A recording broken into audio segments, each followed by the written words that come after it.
hatukuwahi kukutana na miradi kama ambayo umeileta wewe kwa kipindi hiki chako ambacho unakiongoza.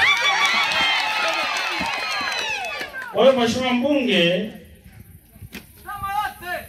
mtu ukibadilika na kuwa msaliti kidogo nafsi itakusuta. Kwa sababu hao watu huna cha kuwaeleza. Utamwambia mtu Makoa hafai, mtu atakwambia kuna umeme. Makoa hafai, mtu atakwambia kuna zahanati 2. Ukimuuliza mtu ukimwambia Makoa hafai, atakwambia tuna sekondari. Mwingine ukimuuliza Makoa hafai, atakwambia tunayo maji. Si ndivyo? Makoa hafai kwa sababu gani? Kipindi hiko sisi tunaenda Guruma kule, palikuwa hapapitiki kipindi cha mvua.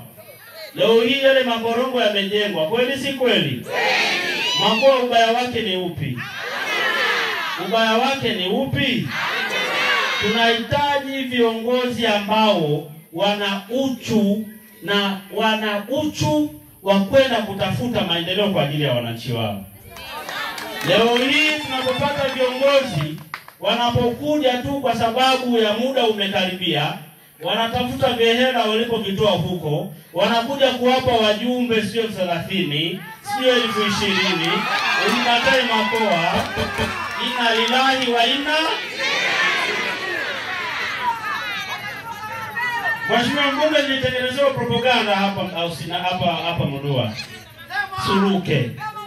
Kuna ndugu yangu mmoja anapita, ile kile na Makoa. Brother, mimi mimi matatizo cha mpinde.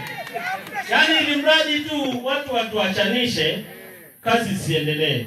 Lakini Makoa ni mtu wa kuthubutu, ni mtu wa kufanya kazi, ni mtu ambaye huwezi kumrudisha nyuma kwa namna yoyote ile. Naitwa Comrade Idi, natokea hapa Mdua. Asanteni sana.